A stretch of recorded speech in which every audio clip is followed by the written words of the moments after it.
안녕하세요. 귀로 여는 세상, 영심이의 책방 가족 여러분, 환영합니다. 오늘의 작품은 문순태 작가의 타오르는 강, 함께 감상하시겠습니다. 타오르는 강, 문순태 제6부 의병.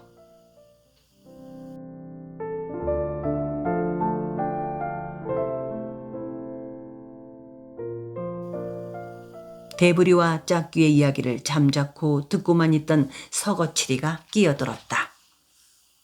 거칠이 자네가? 짝귀가 애매한 눈으로 서거칠을 보면서 물었다. 목포에 가서 찾아볼 사람이 있구먼요. 홀로 되신 주의 이모님의 외동딸이 있는디 선창거리 난장에서 들병 장사를 한다는 소식을 들은 지가 한 1년도 더 넘었구먼요. 그러니까 지가 손칠만이란 사람을 따라가게 해줍시오. 서거칠의 부탁에 대부리는 너부시 그를 바라보았다. 오는 길에 모친도 뵙고 오거라. 대부리가 고개를 끄덕이며 말했다. 다음 날 미명이 밝아오자 서거칠은 서둘러 이슬을 털고 산을 내려가 해가 떠오르기 전에 영산포 선창에 당도하여 불에 타버린 옥가모도의 미곡전 터로 갔다. 아직은 해가 떠오르기 전이라 그런지 손칠만의 모습은 보이지 않았다.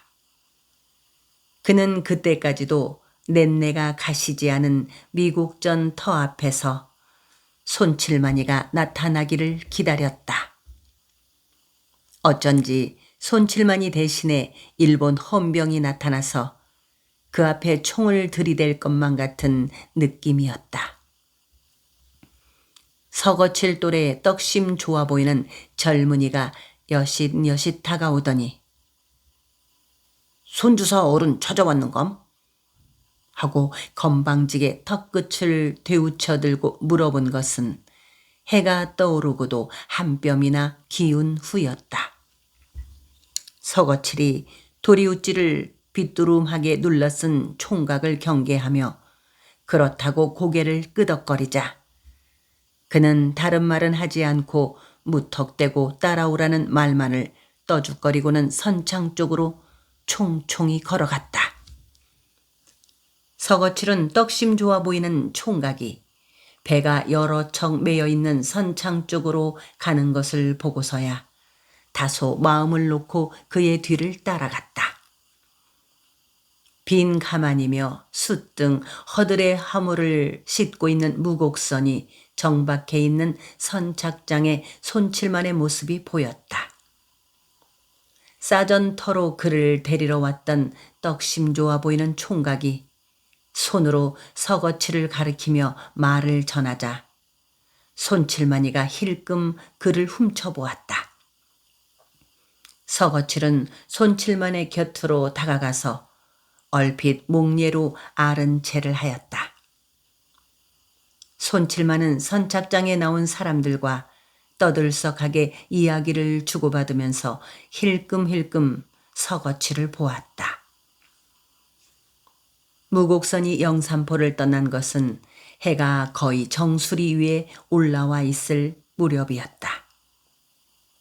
무곡선은 손칠만이가 한 달내 나주와 영암, 장흥 등지를 참빗질하듯 긁어서 어렵사리 모은 미곡을 실러왔다가 장의병들이 불을 놓아버린 바람에 빈 배로 돌아가는 길이었다.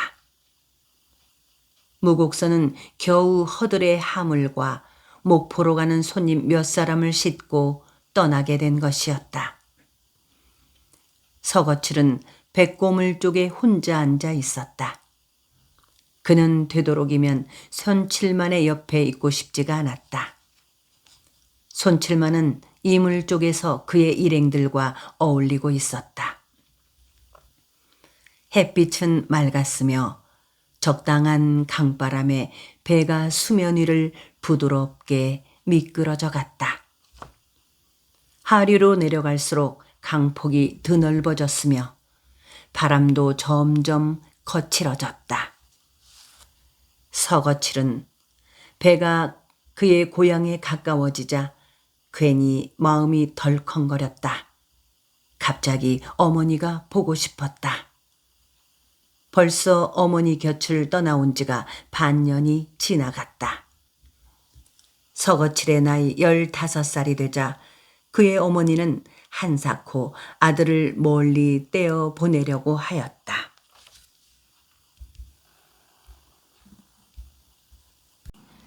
내 나이도 15살이 되었은께 이제는 사낸겨.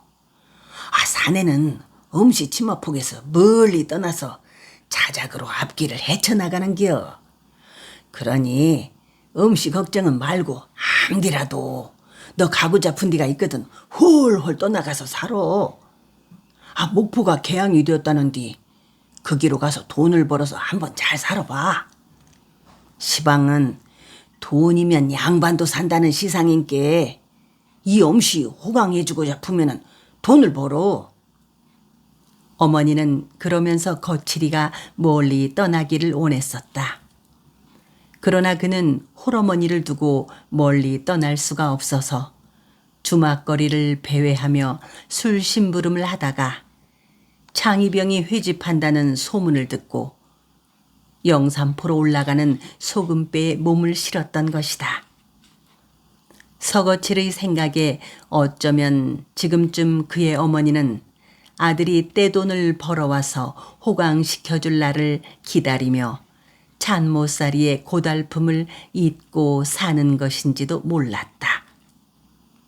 아마 그의 어머니는 아들이 창의병이 되었다고 하면 너무 낭망하여 기절을 할 것이었다. 배가 몽탄 가까이 이르자 서거칠은 낯익은 산과 강의 물구비를 오래 바라보기 위하여 허리를 펴고 일어섰다. 그가 고향을 떠나왔을 때까지 15년간을 어머니 얼굴 들여다보듯 한 산이었다. 몽탄 가까이에 이르자 무곡선이 포구 쪽으로 이물의 방향을 바꾸었다. 서거칠은 무곡선이 돛을 내리는 것을 보고서야 몽탄에 정박하게 된다는 것을 알았다.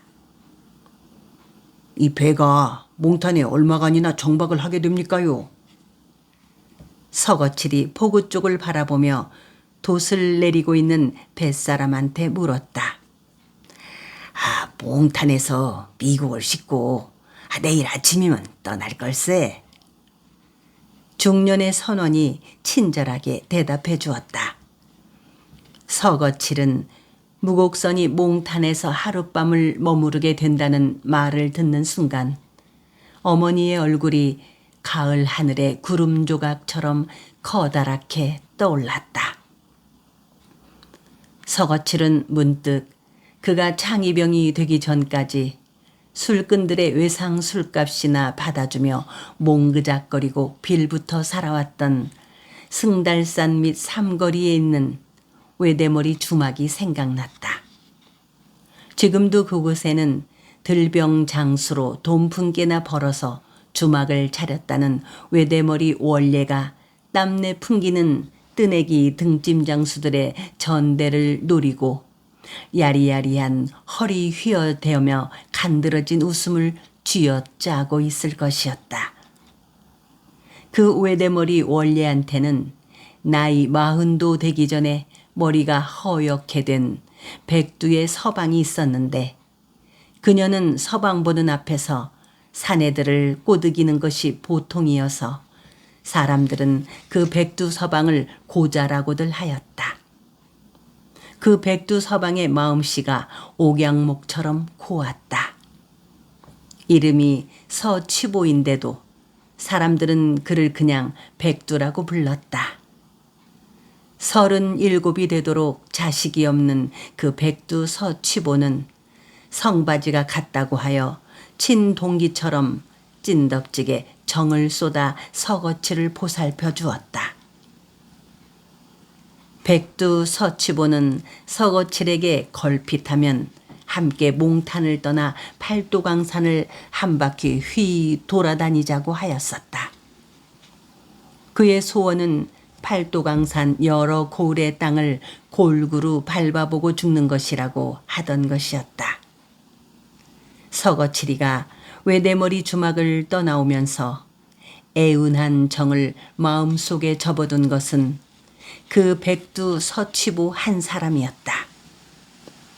서거칠은 또 무곡선이 몽탄에서 하룻밤 머무는 동안에 죽졸고랑에서 죽은 박천식이라는 나이 많은 창의병의 집에 들러 그의 가족들을 만나야겠다고 생각하였다.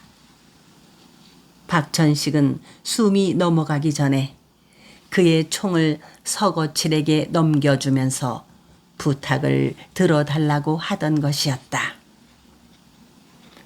내 기계를 자네가 가지게. 그 대신에 이 기계로 꼭 내 왼수를 갚아줘잉. 그리고 또 부탁이 있는데 몽탄의 큰 골마을 우리 집에 가면 말이시 마누라하고 자식이 넷이 있을 것이시. 우리 집 식구들을 만나서 내가 죽지 않고 잘 있다고 좀 전해주소. 우리 집 식구들은 내가 돈을 벌러 떠난 줄로 알고 있은께 돈을 많이 벌어갖고 돌아간다고 좀 해주소. 그러고 후담에 이 땅에서 외놈들이 죄 물러간 다음에 다시 한번 우리 집에 들러서 말이시 내가 아무전께 어디서 죽었다고 일러줌시롱 내 뼈다구를 찾아가라고 전해주소. 박천식은 이렇듯 서거칠에게 마지막 당부를 한 후에 눈을 뜬 채 숨을 거두었던 것이다. 서거칠은 무곡선이 몽탄 나루에 닿을 때까지 줄곧 박천식 창의병의 마지막 순간들을 떠올렸다.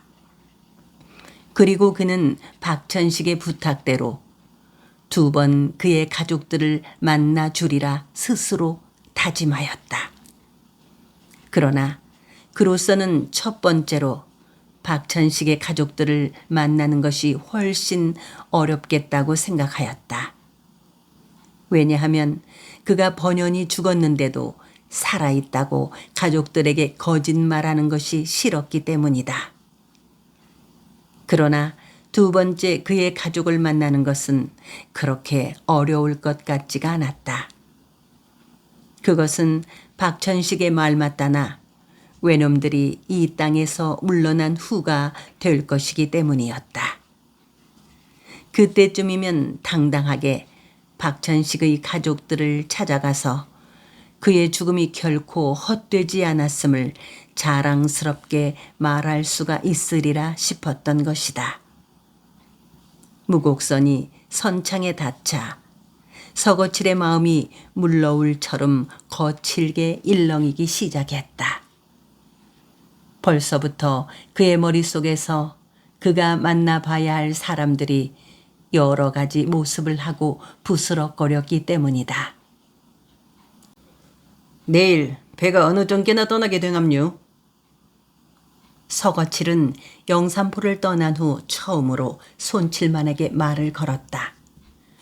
서거칠이 팔짱을 끼고 서서 턱끝을 쳐들어 당당하게 묻는 태도가 눈에 거슬렸음인지 손칠만은 잠시 떨떠름하게 설익은 개살구 씹은 표정을 지어 보이더니 내일 아침 해가 뜨는 대로 떠날 걸세 하고 애써 태연한 척하면서 억지 웃음까지 날려보냈다.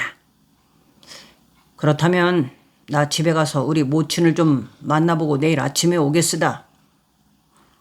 그래요? 집이 이근동인가? 갑자기 손칠만의 표정이 구름 거치듯 풀리면서 한껏 관심을 보이며 물었다. 저 숭달산 및 월곡리 윤생원 댁에 저희 모친이 참모로 계시는구만요. 서거칠도 손칠만을 향해 건듯 웃어 보이며 말했다. 그렇다면 냉큼 댕겨 오시게. 자네가 돌아오기 전에는 배가 떠나지 못하게 붙들고 있겠네. 손칠만은 서거칠에게 억지 친절을 보이면서 말했다. 서거칠은 그런 손칠만의 갑작스러운 태도가 어쩐지 마음에 걸리었다. 그는 마음이 손바닥 뒤집듯 순식간에 표변하는 사람들을 싫어했다. 배에서 내린 서거칠은 서둘러 승달산 쪽으로 걸음을 옮겼다. 승달산은 높지도 얕지도 않게 언제나 그 자리에 그만한 덩치로 굶주린 새벽 호랑이의 모습으로 웅크리고 앉아 있었다. 승달산 서쪽 잘록한 산허리쯤에 가을날 저녁나절의 해가 대롱거리는 모습을 바라보면서 걷던 서거칠은 허출한 시장길을 느꼈다. 삼거리 외대머리 주막이 가까워질수록 탁배기 생각이 간절해지면서 툭툭한 모주처럼 수더분한 백두 서치부 아저씨 모습이 눈앞에 어른거렸다. 그는 백두 아저씨에게만은 자신이 창이병이 되었다는 것을 알려줘야겠다고 마음먹었다. 어쩐지 그에게만은 무엇이든지 숨기고 싶은 생각이 없었다. 어떤 경우에도 암상을 부리거나 지분거리지 않고 한결같이 뜸숙한 그의 태도가 마음에 들었던 것이었다. 서거칠은 백두 서치보의 생각만을 떠올리면서 삼거리 주막에 당도하였다. 술청이라야 오동나무 그늘 밑에 놓인 널찍한 평상뿐인 삼거리 주막 안으로 성큼 들어서다 말고 서거칠은 너무 쓸쓸한 분위기에 잠시 지식거렸다. 그때 개다리 초가 안에서 백두 서치보가 작은 멱둥구미를 들고 나오다 말고 얼핏 서거칠과 눈이 마주쳤다. 햇살을 받은 그의 머리가 한결 희어 보였다. 아니, 이놈이 거칠이 아니오. 백두 아저씨는 소리를 지르며 우르르 사립작 쪽으로 내달아오더니 손에 들고 있던 빈 둥구미로 서거칠의 머리를 마구 후려치는 것이었다.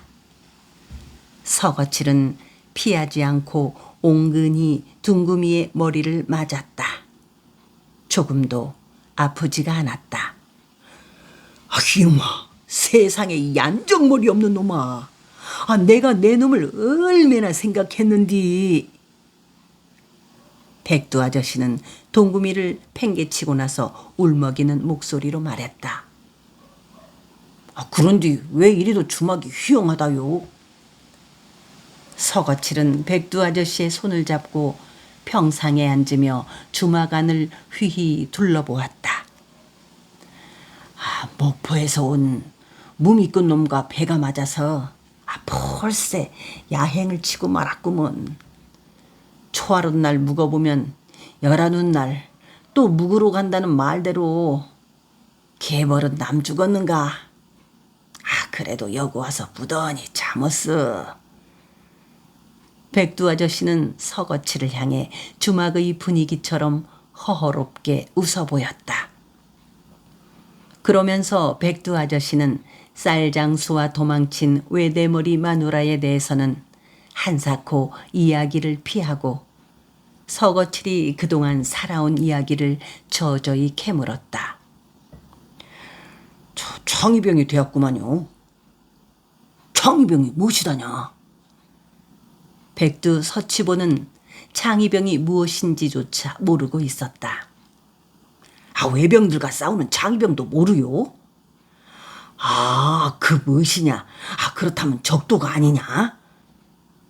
백두서치보는 깜짝 놀라 서거치를 경계하는 눈빛으로 휘저어 보았다. 아자씨도 참, 적도라는 것은 외놈들이 부르는 말이구만이라오. 우리는 도적대가 아니라고. 우리는 외놈들을 이 땅에서 몰아내자고 목숨을 걸고 싸우는 장의병이유. 밥은 누가 먹여주냐? 거야 묵을 것을 담당하는 호군장이 있구만이라오. 그럼 굶기도 하냐? 굶고 어떻게 총질을 엄시롱 싸운다요? 그래요. 한 번도 안 굶었단 말이요. 그러고 총을 들고 싸운다고 했냐? 양식이 없어서 굶어본 적은 없었구만이라오. 그러고 총을 들고 싸우지 맨손으로 어떻게 싸운다요? 내 총도 있구만이라오. 내 총은 38 신식총이요. 아이고 그러냐. 그렇다면 나도 좀 데리고 가거라. 굶지만 않는다면 무엇을 못하겠냐. 굶지만 않는담사 깨벗고 콥사쯤이라도 죽었다. 그러니 지발 나도 좀 데리고 가거라. 그러면서도 백두서치보는 거칠의 손을 잡아 놓아주지 않으려고 하였다. 장의병은 입벌이를 하는 사람들이 아니로구만요. 외놈들을 이 땅에서 몰아내려는 각오가 없으면 장의병이 될 수가 없단게요. 서거칠의 그 같은 말에 백두서치보는 잠시 시무룩한 얼굴로 승달산을 바라다 보았다. 요즘아 그는 하루 한 끼 입에 풀칠을 하기조차 어려웠다. 외대머리 그의 마누라가 무미꾼과 눈이 맞아 야행을 친 후로는 끈 떨어진 망석중이처럼 살 길이 막연해진 것이었다. 지발 나 좀 데리고 가거라. 내가 워낙 바탕이 용해서 글제. 나도 썽이 났다 험사 물불 안 가리는 사람이요. 무미꾼 놈들이 마누라쟁이를 꽤 참매고 야행을 치던 날에 그놈 내 손에 잡히기만 했으면 뼈다구도 못 추렸을 것이다. 나도 싸울 수가 있단 말이요. 백두서치보는 서거칠이 보라는 듯 주먹을 불끈 쥐어 허공에 휘두르며 목소리를 높였다. 그러면 여기 계시시오. 내일 아침에 목포에 갔다가 올라감시로 아자씨 데리고 갈 건, 응? 서거칠은 승달산 마루에 댕그랗게 걸린 해를 보면서 일어섰다. 박천식의 가족들을 만나보려면 서둘러야 했기 때문이었다. 서거칠은 백두서치보가 한사코 따라오겠다는 것을 억지로 떼어놓고 걸음을 재촉했다. 삼거리 주막에서 큰 골까지는 가까운 거리였다.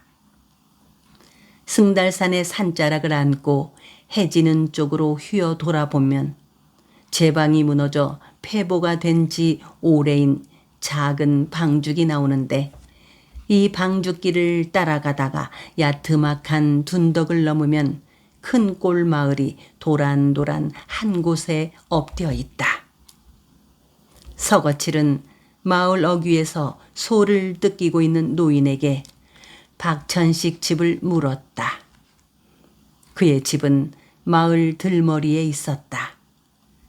지난 여름의 큰 비바람에 바자울이 어슷하게 쓸려 누운 마당 안쪽에 개다리 움막 같은 초옥이 숨 넘어갈 때 박천식의 쓸쓸한 몰골처럼 엎드려 있었다. 서거칠은 죽은 박천식을 다시 만나는 듯한 기분으로 조심스럽게 사립작을 밀고 안으로 들어섰다. 마당에는 멍석이 깔려 있었고 멍석 위에는 자줏빛과 짙은 보라색의 동부며 썰어 말리는 호박, 아직은 푸른 빛이 더 많은 고추가 촘촘히 널려 있었다. 그가 마당 가운데로 들어서면서 큼큼 헛기침을 토해내는 순간 마루 대신에 거적이 깔린 큰 방 쪽에서 갑자기 지치고 목이 쉰 아기 울음소리가 쏟아져 나왔다. 서거칠은 헛기침을 연방 토해내면서 창자를 비트는 듯 아기 울음이 터져 나오고 있는 방 쪽으로 걸어갔다. 방문 꼬리가 밖으로 걸려 있었다. 비녀목 대신에 노쇠의 숟가락이 거꾸로 꽂혀 있었다. 서거칠이 숟가락을 뽑고 고리를 푼 다음 방문을 열어젖히고 들여다 보았더니 돌이 지났을까 말까 싶은 아이는 방구석에 엎드려 잠들어 있고, 그보다 한 살쯤 나이가 더 들어 보이는 아이는 방문 옆에 발을 뻗고 앉은 채 자울자울 졸면서 훌쩍거렸다. 서거칠의 생각에 박천식의 부인이 나이가 어린 두 아이를 방에 가두어 두고 들의 일을 하러 갔거니 싶었다. 그는 울고 있는 아이를 얼러보았다. 그러나 낯선 서거칠의 모습을 보더니 되레 놀라 겁을 먹고 자지러지게 울음을 쏟아냈다. 그 바람에 방구석에 엎드려 자고 있던 아이까지도 놀라 잠이 깨어 사금팔이 깨지는 듯한 목소리로 울어대기 시작했다. 서거칠은 두 아이들을 달랠 수가 없다고 생각하고 다시 마당 가운데로 물러서서 고추며 동불을 널어놓은 멍석의 귀퉁이에 엉덩이를 붙이고 앉았다. 바자울을 부축하고 서 있는 지붕 높이의 감나무 우둠지 너머로 감빛가도 같은 저녁놀이 불그레하게 익어가고 있었다. 서거칠은 마치 어머니를 기다리는 마음으로 박천식의 부인이 들에서 돌아오기를 기다렸다. 처음엔 박천식의 얼굴이 확연하게 떠오르지 않아 죽은 그에게 미안한 생각을 품고 있었다. 그러다가 이상하게도 세월이 흐르면서부터 그가 메고 다니는 총을 보듯이 그의 얼굴로 뚜렷해졌던 것이다. 기실 그는 박천식으로부터 총을 받기 전까지는 그와 같이 이야기를 나눌 기회조차 별로 없었다. 그가 같은 고향 몽탄 사람이라는 것뿐, 그의 가족들에 대해서도 또 어떤 연유로 그가 창이병이 된 것도 모르고 있었다. 서거칠은 마당 가운데 고추며 동불을 말리기 위해 깔아놓은 멍석에 앉아서 폐옥처럼 휘영한 집안을 둘러보았다. 구석마다 가난이 덕지덕지 눌러붙어 있어 보였다. 지붕을 보니 지난해에 개초를 얹지 못해 회색으로 사가 있었고 마당에는 닭 한 마리 보이지 않았다. 사리분 옆에 측간은 그나마 한쪽 지붕이 내려앉아 있었으며 측간 옆에 두엄자리에는 둥그렇게 두엄이 쌓였던 흔적만 보였다. 서거칠은 문득 죽은 박천식이가 야속하게 생각되었다. 집안을 이 꼴로 만들어 놓고 창이병이 된 그를 이해할 수가 없었다. 더욱이 그의 죽음에 분노를 느꼈다. 그는 박천식이가 무엇 때문에 창이병이 된 것인지 알고 싶어졌다. 집안 꼴을 보니 그의 죽음에 뿌질뿌질 화가 치밀어 올랐다. 박천식의 처가 두 아이들을 데리고 머리에 깍짓단을 이고 집안으로 들어섰을 때는 접시 감나무 우둠지에 걸려 있었던 노을빛이 사그라지기 시작했다. 연년생이 터울인 듯 고만고만한 너댓 살쯤 되어 보이는 두 아이들을 앞세우고 마당으로 들어선 박천식의 아내는 서거칠을 발견하자 걸음을 멈추었다. 쥐는 아이들 아버님의 기별을 갖고 왔구먼요. 서거칠이가 멍석에서 일어서서 남편 없이 내 아이를 꿰매차고 사느라고 말라 비틀어진 대추처럼 쭈구렁이가 된 박천식의 아내를 쳐다보며 어렵게 입을 열었다. 그러자 박천식의 아내는 머리에 이고 있던 콩깍지단을 마당에 화풀이 하듯 쿵 부리고 나서는 서거칠에게는 말 한마디 없이 방으로 들어가서 두 아이를 안고 나왔다. 두 아이들은 어머니를 보자 더욱 서럽게 울어댔다. 박천식의 아내는 서거칠에게 남편에 대해서 아무 말도 묻지 않았다. 아이들 아버님께서는 무탈하게 잘 계시니 아무 걱정 마시라고 하시대요. 서거칠이가 다시 입을 열었으나 박천식의 아내는 여전히 남편의 소식에 대해서는 관심을 나타내 보이지 않았다. 서거칠은 그러는 그녀를 탓하고 싶은 생각이 담배 씨만큼도 없었다. 그녀는 서거칠로부터 돌아서서 막내둥이에게 젖을 물리고 있었다. 아이들 아버님께서는 꼭 돈을 벌어서 돌아오시겠다고. 서거칠이가 옹색하게 다시 입을 열었을 때 박천식의 아내가 얼핏 고개를 돌려 그를 보았다. 그녀는 서거칠을 향해 한바탕 쏘아붙일 것만 같더니 이내 다시 고개를 돌려버렸다. 박천식의 집 살인문을 나오는 서거칠의 마음은 바위덩어리에 눌린 듯 무겁고 답답하기만 하였다. 그는 되도록이면 그곳으로부터 빨리 달아나고 싶었다. 그의 심정은 달아난다고 하는 표현이 적절할 듯 싶었던 것이다. 그의 어머니가 참모 노릇을 하며 목줄 지탱하고 사는 월곡리 윤생원 댁의 대문 앞에 당도하는 순간까지도 그의 무겁고 답답한 마음은 조금도 풀리지가 않았다. 서거칠은 차마 윤생원 댁의 대문 안으로 들어서지 못하고 단모퉁이를 왔다 갔다 배회하면서 밤이 더 깊어지기를 기다렸다. 그는 어머니를 만나기가 두려웠던 것이다. 남편의 기별을 듣고도 대꾸 한마디 없이 차돌처럼 냉갈령을 부린 박천식의 아내 모습이 자꾸만 그의 머릿속에서 꾸물거렸다. 그는 어머니에게 할 말을 생각해 보았다. 장이병이 되었다고 하면 필시 혼절을 할 터이라 그 말만은 입 밖에 내뱉지 않으리라 마음을 다잡았다.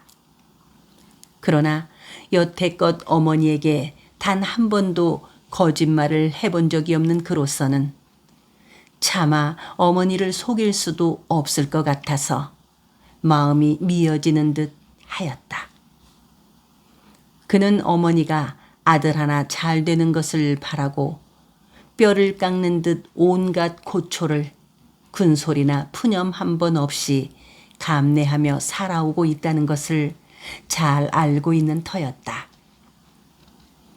17살에 늙은 홀어머니 모시고 영산강에서 고기를 잡아 근근히 목줄 부지하고 살아가는 가난한 고기잡이꾼한테 시집이라고 갔다가 처다이 해산들에 큰 물살에 쪽배가 뒤집혀 남편을 잃고 월곡리 조참봉 댁에 젖어미로 들어간 지 반년도 못 되어 돌림병에 걸려 그나마 젖어미 자리에서 물리침을 당하여 생사를 헤매던 끝에 천우 신조로 살아난 후 여태껏 윤생원 댁에 참모로 살아오면서도 한 번도 자신의 기구한 운명을 탓하지 않고 박복한 자신에게 거칠이를 점지해 주신 삼신께 감사한 마음을 보내며 아늘 하나 잘 되기만을 빌어온 터였다.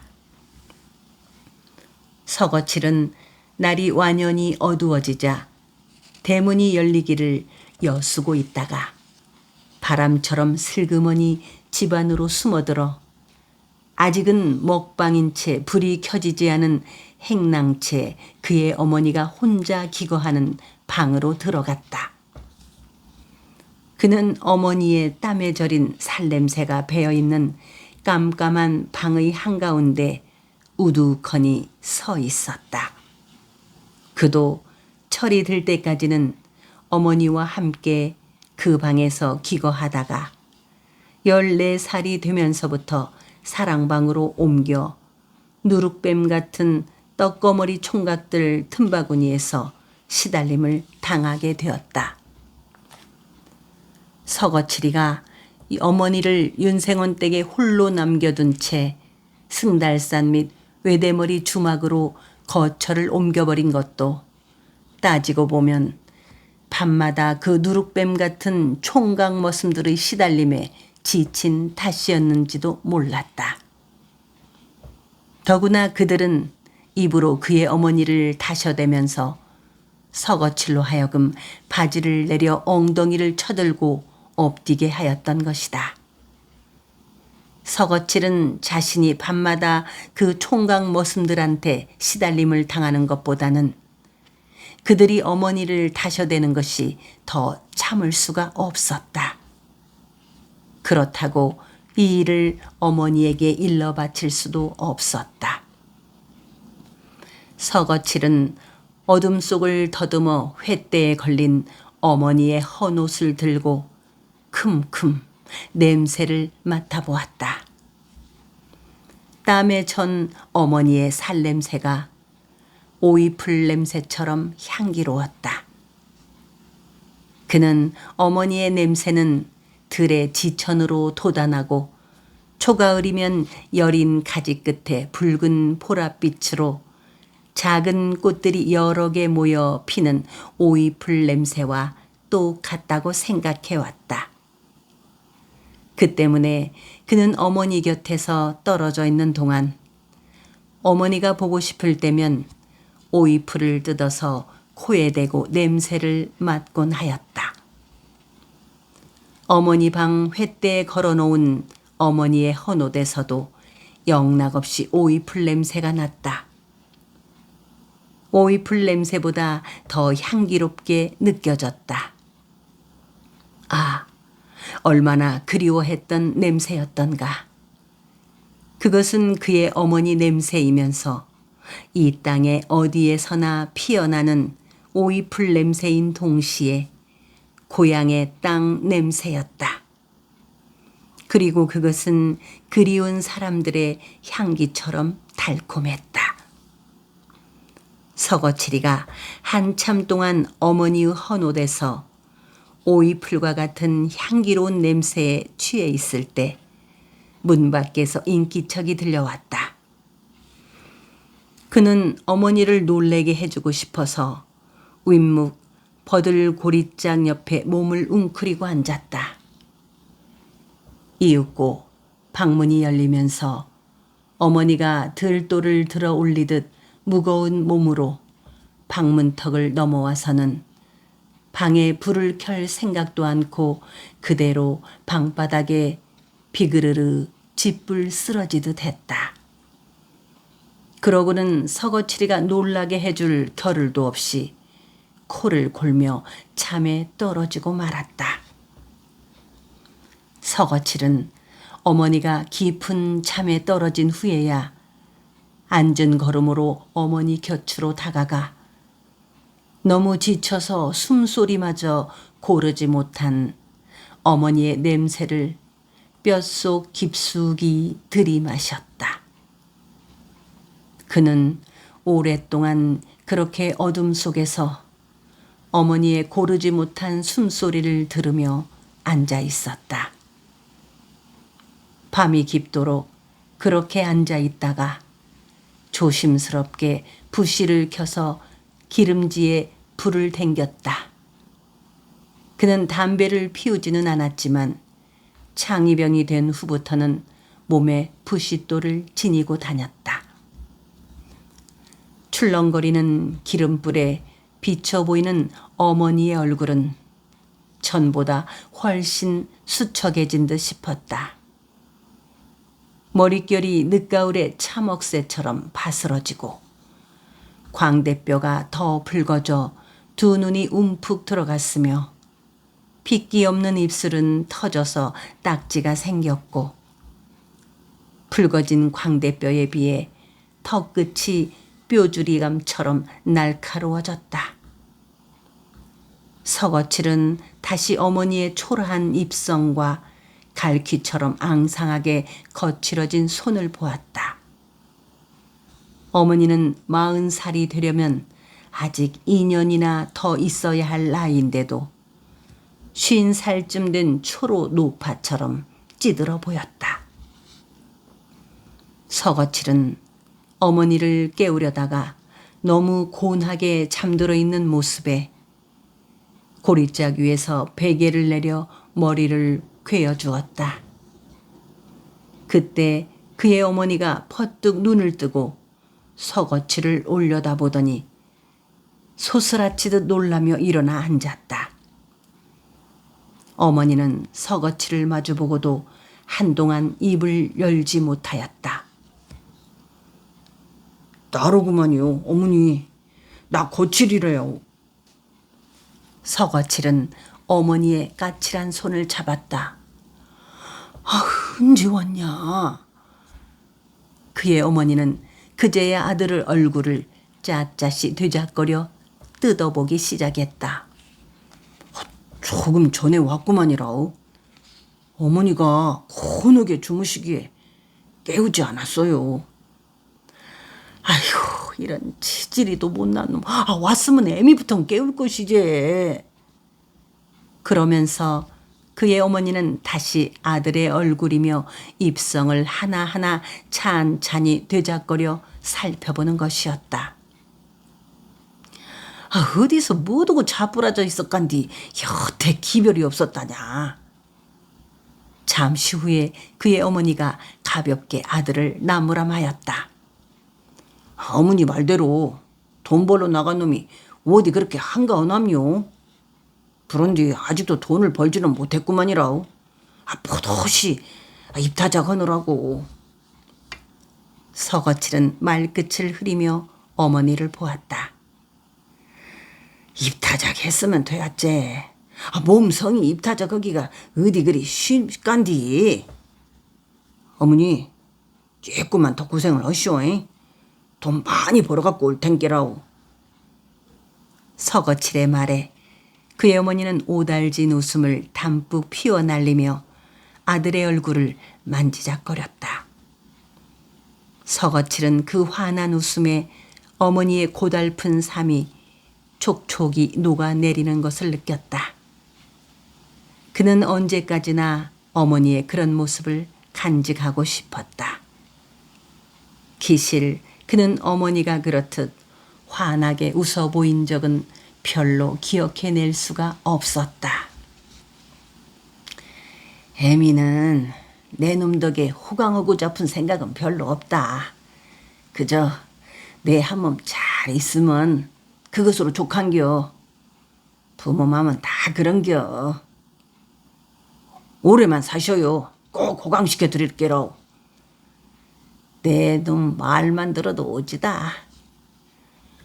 구분나무 선산 지키고 버러대기가 효자 노릇 한다고 안 헙디요. 서거칠이 시방은 요렇게럼 보잘것없어도 언젠가는 꼭 보란 듣기 살 것이구만이라오. 그래요. 말은 참말로 청산유술구만. 어머니는 아들 말이 안 믿어지는갑요? 믿고 말고 내가 누구 믿고 살간디. 양지가 음지되고 음지가 양지된다고 안 헙디요. 이제 조금만 참으면 우리한테도 좋은 세상이 올 거로구먼요. 그래요. 애미가 무엇이라고 하냐. 내 놈 덕분에 좋은 시상 한번 살아보고 줄란갑다 그래요. 그들 모자는 밤이 깊도록 마주보고 앉아서 포실하게 이야기의 꽃을 피웠다. 서거칠이가 주로 이야기를 하였으며 그의 어머니는 듣기만 했다. 그는 되도록이면 어머니가 듣기에 좋은 말만 하였다. 그날 하룻밤만이라도 어머니를 즐겁게 해주고 싶었기 때문이다. 가을밤 찬바람이 썰썰썰 감나무 이파리를 죄 흔드는 소리뿐 사방이 고즈넉하게 숨을 죽인 한밤중. 불 꺼진 행랑채의 작은 골방에는 오랜만에 도란거리는 말소리와 웃음소리가 가득하였다. 어쩌면 골방에 구들장이 깔린 이래 처음으로 웃음이 찐득하게 괴어 넘치고 있는 것인지도 몰랐다.